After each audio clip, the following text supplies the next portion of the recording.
Hey friends, we're here today at Mason Creek Elementary School. We're here to talk to 3 teachers about their STEM program. Congratulations to Mason Creek for their STEM certification. And we want to talk to these teachers how they have incorporated ag into their STEM certification, their STEM program. So they have a chicken coop and they have a garden out back, and so we want to talk to them and see how that ties into their STEM program. So thank you for joining us for another video, and hopefully this will encourage others in their classroom program. All right, we're here with Miss Bearden, who is our kindergarten teacher, with Miss Anthony, who is the STEM teacher, and we're here with Miss Freeman, who is the first grade teacher. And so we're talking today about their garden and STEM program. So they have a garden, which you see behind us, and they also have the chicken coop here. They're a very fortunate school in Douglas County to have these programs. And so first of all, congratulations on the STEM certification. So y'all have received your county certification, your national certification, and international certification. So congratulations on that. Thank you. And so hopefully we can kind of continue what we were doing a while ago, just talking and kind of informal type of interview here. Sure, okay. But I will start with Miss Anthony and ask you concerning the STEM program. And so what I was wondering was, the garden and the chicken coop, is that something that Mason Creek decided to include in your STEM program, or was that something that was kind of recommended for your certification? Okay, I don't think it's actually required. I think it was kind of recommended for us to do that. And we started that probably 4 years ago. 4 or 5 years ago. Yeah. So it was just to help us along with our STEM journey, but it's just been such a blessing to have both the garden and the chickens. The students have learned so much from both of them. Years ago, one of the first things that Miss French, our principal at the time, she wanted teachers to go look at STEM schools. And so teachers would take a day off and we'd go visit some of the STEM schools in Georgia. And she would send different teachers to different schools. But I know that one of the ones that I went to, or the one I went to, had a garden and it had a chicken coop. And I know Miss French was very impressed with it. And I think that's kind of how it all started, with us getting our chicken coop in our garden. All right, yes, and I failed to mention congratulations to Miss French, because I know that she was a big part of getting this STEM certification. Yes. And then also we want to mention Miss Martin, the principal, for continuing and carrying on with y'all's certification. She's learning a lot. Next question I wanted to bring up was to just to kind of explain maybe a little further how the agriculture, particularly y'all's garden and chicken coop, work into and tie into the STEM certification. So we can start with Miss Anthony, but if any of y'all want to. Well, a big part of STEM is following the engineering design process, and also looking around and finding solutions to problems around. So the students are able to, I know one of the things, like with 5th grade, the 5th grade students want to help the kindergarten students with the garden, so they're going to be doing measuring and helping the kindergartners understand where to plant the seeds and stuff like that. So even though kindergarten is in charge of the plants, we like other grade levels to be involved as well. So it's not just 1st grade with the chickens or kindergarten with the gardens. We have the 4th graders that are going to plan to create us some markers for our plants, and they're going to come out so we can see right away, or they'll identify the plants and what we have planted. So they'll be helping out too. And then 3rd grade, with their science standards, they're going to help with some of the composting. We're going to get the cafeteria involved. I think kindergarten and 3rd grade is both going to be involved with composting stuff from the cafeteria, which Right. goes in the trash, which it shouldn't, and that's gonna help our garden as well. So that's another problem that we are solving with the garden. Yeah, you were talking about the engineering design process. We, at the beginning of the year, through the training of the conference that we attended in Carrollton, with the help of the Farm Bureau and the Georgia, University of Georgia Extension Service, we were able to get the graphs and everything, but also able to bring back the seeds and things that they gave us. But we, when the kids started everything, we used an activating strategy through a video and then some pictures that they could give us. And we started having the kids in their journals, they would think about what kind of garden they wanted to create and what kind of garden did they want to plant. And so we had them draw pictures and make graphs, and we tied it into everything. But they did plan what they wanted to plant. We talked about the herbs and how they're used to flavor the different foods. And anyway, it's just a big, huge learning process with it, but it ties into the writing, the ELA, the math, and science and social studies.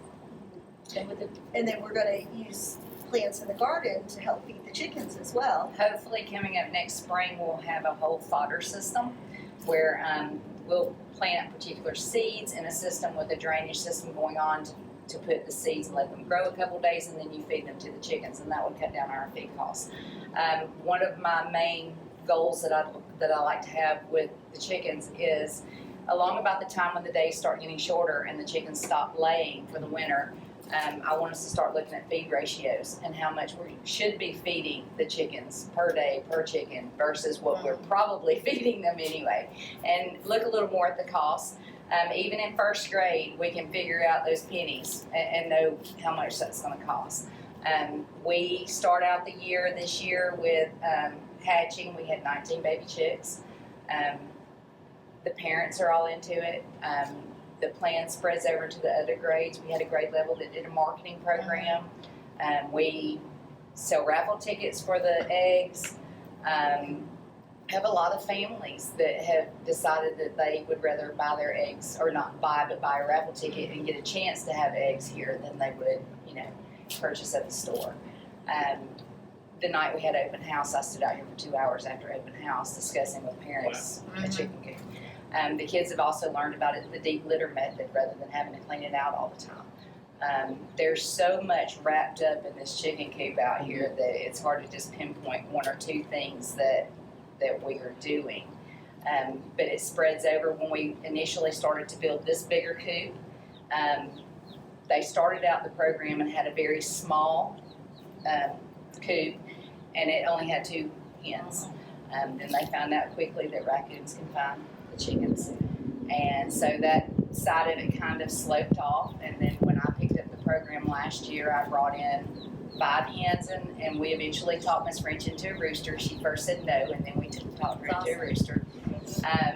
So it has grown tremendously, and we went from that little tiny coop that was not the size of this table to what we have out here now, and then we just finished the new hen house a couple months ago. And I know, like 5th grade also, with Did the the breeding. measurements. Well, they did the measurements, but also with the breeding, 5th grade is gonna look at their classification. When they get to that unit, they're gonna look at the classification of the chickens to learn about the classification standards. So I thought that was neat. I thought it was cool too. Last year, you would come out when the chickens would lay their eggs, and she would start dating them. And this was in the winter, and then the kids could track with their calendar and everything, and know just about when they were hatch ready it. to And you had hatch. the interviews where they would check the eggs and view them, and it was so cool. They were all Yeah, just they as it helped they so learned much. that one chicken will lay an egg a day. We'll come out and we'll mark the date. It takes 10 to 12 eggs before a chicken will start sitting on it, and then 10 days after it starts sitting is when we're able to start looking to see if we have any progress inside the egg with a candle. So it's a pretty neat little process. But in first grade, it all ties into habitats. Our standards in first grade, we study habitats. And I can't tell you what our science fair project is this year, because this is Okay. still a Okay. secret. We have our- However, first grade won first place last year with the county science fair. We decided with the engineering design process that we needed a way to carry eggs that would not interfere with using our hands to carry food and water, because at that time we didn't have the hoses hooked up. So we would carry gallon jugs full of water out to water the chickens. So we created the egg apron, and it was basically an apron full of pockets, and it was secured so that it was tied to their bodies and they were protecting the eggs while carrying items. So they went through the whole process. We started out, we took pictures of, just one thing that we wanted to do, and then they got to choose how we added on to it to make it better until we made it the best that we could possibly make it. We said all the kids get the materials, or we supply the materials and everything, and they actually come up with the ideas. They put this journal in we facilitate it, and I mean, it's amazing at what they can come up with. And then you guys came up with that. It was the coolest. But they had, as I mentioned earlier, the whole other side that no one thinks about when we're thinking about this is the whole social emotional side. the And problem when you solving. bring, a child out that needs more assistance or anything, and that child finds a love of an animal, or is out here realizing that they're important too to take care of the partners. So that even adds into more of the school standards. Yeah, because you don't measure everything by the Yeah. standards. I mean, they're learning compassion and just Just as a community. Yeah, Yes, community. How to be is gentle, Yeah. huge. And the chicken nuggets come from chickens. The chicken pickers today. Yes. So, but what's cool too, I was going to say, even when they serve spinach now and they know they're growing spinach, they'll be more prone to try it in the cafeteria versus if they've never been subjected or exposed to the plants and spinach and everything. So there's a lot of pros. Most majority. And the kids, the way they think, I mean, they are always like looking for solutions. They were concerned Exactly. about the chickens getting cold. We talked about how, ways that they can keep the chickens warm, with the Yeah. tarps. And there was discussion in every grade level of where the tarp should go. How the sun hits. Yeah. How long the sun is over the coop. Where to hang the water so that at one time we had small shallow buckets out there full of water, and where to put the buckets of water so that if it rained, the rainwater would fill the buckets. But not to put them where they would get filled with dirty stuff from the coop, because the chickens move stuff around. So everything is, they have figured out everything. We, like Melinda said, we will facilitate it, but they've got to figure out how it's got to work. And if it didn't work this way, then we got to go back and redo it. So restate for us, I know you mentioned a little bit about your goals for this year, so what exactly are you wanting to accomplish with the chicken coop? Well, with the chickens, like I said, we started out with, we always want the children to see the life cycle. So that's the beginning of the year. We had eggs when the school started. They got to see as the eggs started hatching and we had babies, and to walk them through that life cycle. Now we're to a point where we're collecting every day. So each class has a day, Tuesday through Friday. We don't collect as a class on Monday because that wouldn't be fair to the other classes. And we track, and the kids compete with each other. Who got the most eggs, on this day, and we keep it on our chart in the hallway. So we'll track the eggs up until the chickens stop laying for the winter. And then we're gonna look at food ratios and how much we're feeding them and how much it is versus the cost, to find out where we can be more cost efficient. Hopefully, next spring come up with a fodder system, and that'll cut down a little more cost on the food. We're looking at getting a watering system out here for them for rain barrels. And then when they kick back up and start laying again in the spring, we'll probably allow them to hatch again. They've also learned that if the chickens don't sell here, the chickens do sell at auction. So we do take them to auction, and I take pictures, and the kids get to see the pictures of whoever buys the chickens and that kind of stuff. We would really like to expand the program. Matter of fact, it's been kind of mentioned that, and I was thinking about this last night, bringing in some peacocks and some guineas, because peacock and guinea eggs take longer in the incubator to be able to hatch. And the kids, I think, need to know the difference. And the chicken egg is this long, and the peacock egg takes this long, and the guineas are this long, and it has different temperatures, different humidities. And then we've actually kind of talked about putting some goats out here. So we may get some to, goats. yeah, may get to put some goats out here and have some livestock and That stuff. would be, real good to keep the Yeah. retention The back, pond yeah, and stuff. Pond, dang it. Yeah. Yeah, that's where we've talked about putting them, so we've kind of, played around with that thought a little bit. So That's awesome. it's gonna expand. So tell us about the garden and your goals for the Well, garden this year. We want to move on toward the greenhouse and maybe getting one of those started soon. I know Ms. Martin wants some tomatoes. So anyway, just we want to look into getting that taken care of with better pollinators planted over there. And I know we had, like I said, kind of a rough start in the beginning with the heat and everything. And I know that we were watering every day, and we met with the master gardener, and she said, hey, maybe you're watering too much. And so we kind of laid off a little bit, and it's gotten better. But we actually want to grow fruit and or vegetables anyway, and for them to be able to see them and have them auctioned off too. We'll just start auctioning them off as well. But we do want to look into the greenhouses, and we've got, like I said, the pollinators out there planted. So they've got all that tied in. They've learned out how that helps the gardening process. So anyway, And I know one thing I'd like to add as far as the chickens goes is I would like, you have to, in order to, really sell the eggs, you're supposed to have a candling license. Right. And I'm in the process of finding the time to go and do that, but I would like to have a kid-friendly candling class, for the kids to be able to see that. It kind of might stuff. can be set up, I don't know for sure, but I know that like Carroll County, they've come to Carroll County and done a candling class. Yeah. But as long as you are selling your eggs off your property, you don't have to have it. Okay. It's just if That's you good. take the eggs off Someone your farm. else. Okay. to sell. That's Okay. good to know. But they were all very interested in that little light and putting the egg on it That and was so seeing it, cool. and they've got to see the babies inside the eggs move and stuff, and that's really cool for them, so. I tried to I found a robin egg out in the yard. It was laying in the grass.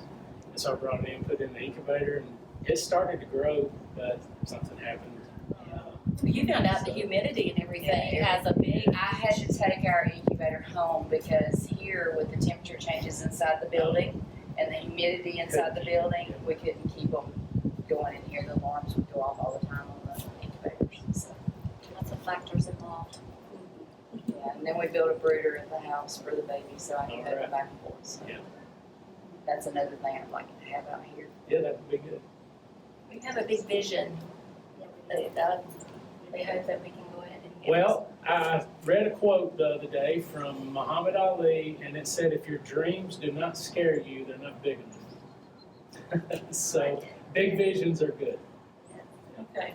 And this all started with Miss French's vision, and there was times where we were getting frustrated because it just seemed like such a big picture, so far away, like we would never get our STEM certification.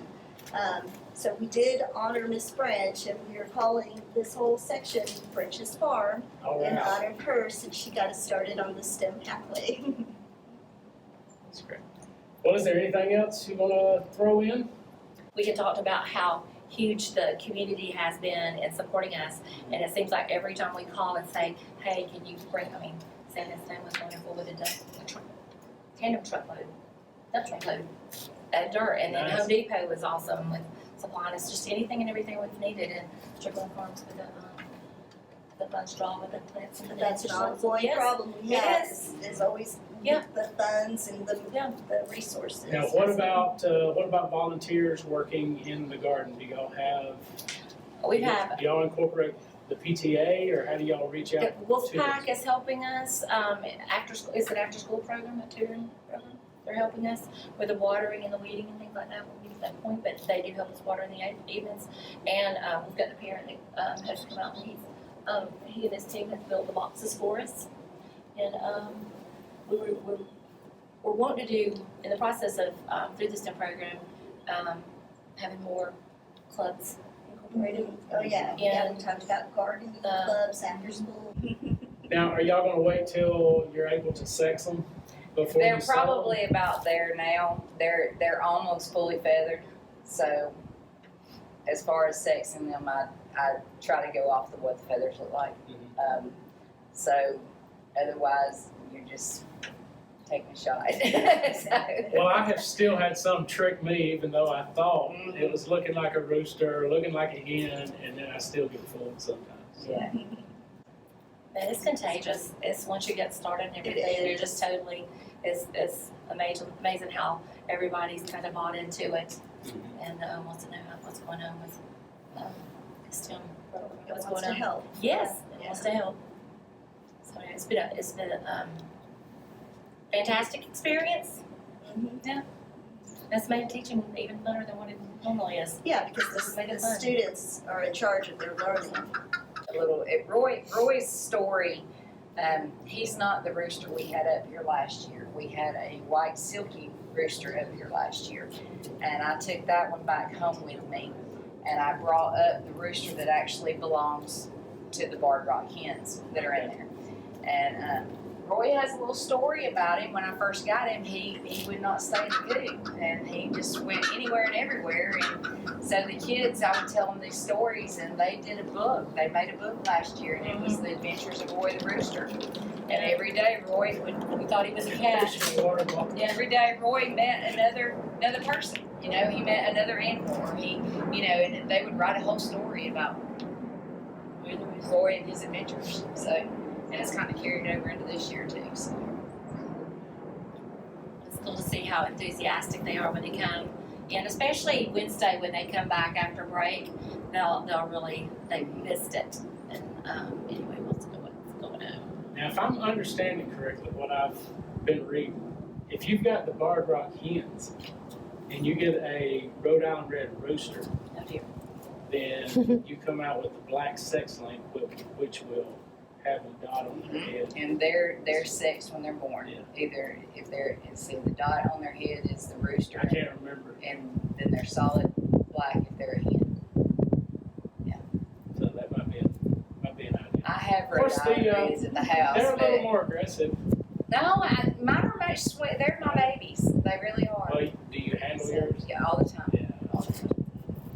I've had them since I bought them in Tractor Supply when they were during chick days. So. I have to straighten mine out every once in a while. We had Jumped on my kids. I was thinking you're talking about handling them all the time and everything. We had a little guy last year that had a farm, and he would come in and show the kids how to pick them up, pick the chickens up and the roosters and how to hold them. And anyway, he was really never impressed. Joshua would go and step in and show them to do and teach them, and we just kind of looked on and And we had teach them. 4 first grade classes out here, and I brought Roy out and walked him around, and each child petted him, and he never, never let on like he was any different. Now there towards the end, he got a little squirmy, but Ready to get out. But the kids are not, they'll go in and they'll check the eggs and they're not afraid like in the beginning. So all this is great. It's great. Well, thank y'all so much for taking the time, because we are on holiday break now, and so I know that everybody, y'all are especially ready to get out of here and get y'all's fall break started. So thank you very much for taking the time to do the interview, and Thank you. hopefully it'll help other schools that are interested in agriculture, ag in the classroom, particularly in their schools, to have ideas, gain other ideas, and to enhance or either start their own programs. So that's what we're trying to do with the videos, is just to get the word out, spread the message of agriculture, and encourage others to do what y'all are doing. So thank you very much awesome. Well, Thank for taking the time to do the interview.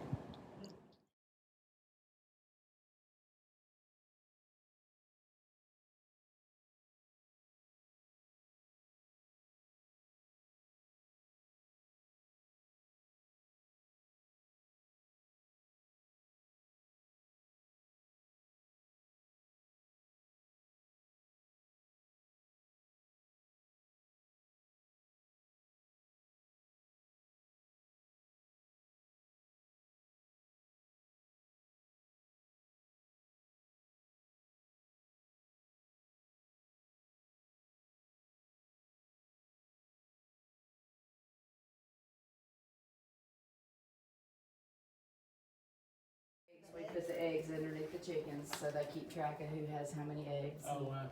And then Oh, I see. we tallied up and added in our math standards into it.